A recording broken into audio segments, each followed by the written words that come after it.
আসসালামু আলাইকুম। আশা করি প্রত্যেকে ভালো আছেন। এটা হচ্ছে ওয়েস্টমিনিস্টার প্রাসাদ। লন্ডনের একটি প্রাসাদ। এটা খুব বেশি পরিচিত এই ঘড়িটা সারা পৃথিবীতে ভালোই ফেমাস এই ওয়েস্টমিনিস্টার প্রাসাদটা।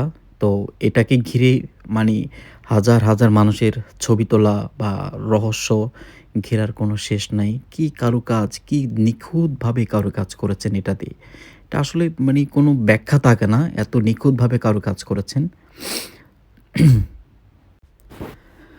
এই প্রাসাদে যুক্তরাজ্যের আইনসভার ২ টি কক্ষে রাজনীতিবিদরা রাষ্ট্রীয় পরিচালনা সংক্রান্ত কাজে মানে বসেন বা হচ্ছে ওদের মিটিং হয়।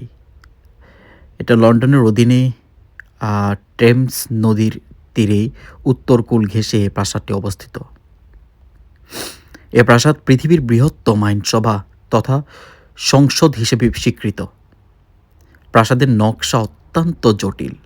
বর্তমানে এই দালানের ১২০০টি কক্ষ, ১০০টি সিঁড়ি এবং প্রায় ৩ কিলোমিটারেরও বেশি দীর্ঘ প্রশস্ত বারান্দা রয়েছে। প্রাসাদের অভ্যন্তরের ওয়েস্টমিনিস্টার হলে রয়েছে বিশেষ ঐতিহাসিক গুরুত্ব। ঊনবিংশ শতাব্দী থেকে এখানে বর্তমানে সরকারি কাজকর্মে সূচনা ঘটে। বর্তমানে এখানে বিশেষ অনুষ্ঠান হয়ে থাকে। কয়েক শতাব্দী ধরে এ প্রাসাদের রক্ষণাবেক্ষণের পরিচালনা দায়িত্ব ছিলেন রানীর প্রতিনিধি। ১৯৬৫ সালে রাজ পরিবারের সাথে চুক্তি করার মাধ্যমে এই পরিচালনার ভার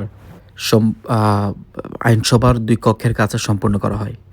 অবশ্য বেশ কিছুদিন আনুষ্ঠানিক কক্ষ এবং লর্ড গেটস আ চেম্বারের নিয়ন্ত্রণ করেন এবং ১৮৩৪ সালে এই পার্লামেন্টে আগুন লাগায় প্রাসাদের অনেকাংশ পুড়িয়ে গিয়েছিল। বর্তমানে আইনসভার কক্ষগুলো পরবর্তী ৩০ বছর ধরে নির্মাণ করা হয়।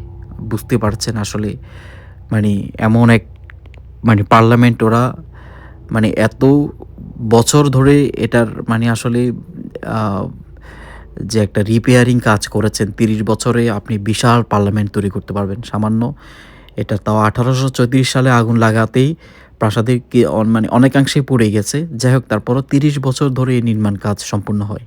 বুঝতে পারছেন এটার কাজ এত নিখুঁতভাবে ওরা করেছেন, হ্যাঁ? ১৭৯৫ সাল ধরে আর হচ্ছে ১৮৬০ সাল পর্যন্ত এটার কাজ সম্পূর্ণ হয় আরকি। তো এটা মানি খুব যে মানি কম বয়স হয়েছে তাই না। তবে এটা ভালোই বয়স হয়েছে, হ্যাঁ? মানি অনেক ভালো বয়স হয়েছে, প্রায় ২-২৫০ বছর হয়েছে। তো বুঝতে পারছেন এখনও এটার কার্যক্রমগুলো কত নিখুঁতভাবে মানে মানুষ আসলে এটাকে এখনও সেভাবে মূল্যায়ন করে এবং সারা পৃথিবীতে এটা এত বেশি ফেমাস, এটা আসলে বলা বাহুল্য।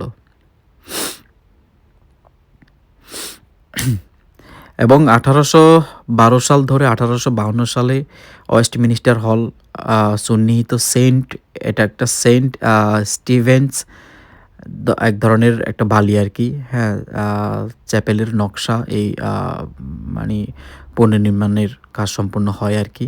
তো এটা খুব ডিসেন্ট একটা ব্যাপার। এখানে আসলে এটা হচ্ছে টেমস নদী, হ্যাঁ? এই টেমস নদীর তীরেই মূলত হচ্ছে আপনার ওয়েস্টমিনিস্টার অবস্থিত আরকি এবং ওয়েস্টমিনিস্টারের ঠিক উল্টা পাশেই হচ্ছে আপনার লন্ডন আই। লন্ডন আই হচ্ছে পৃথিবীতে সেম লন্ডন আই, তারপরে টাওয়ার ব্রিজ, এই যে লন্ডন আইটা খুব বেশি ফেমাস। এগুলো আসলে সারা পৃথিবীতে মানুষ অনেক বেশি মানে চিনে আরকি।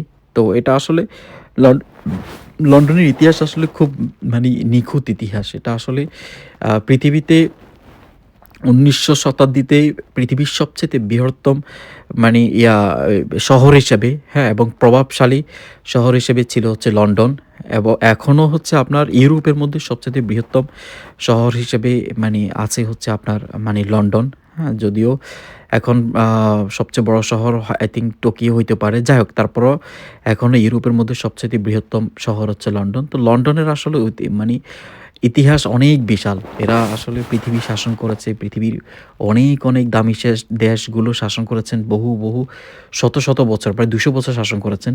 পৃথিবীর বহু মানে বড় দেশগুলো এরা শাসন করেছেন, হ্যাঁ?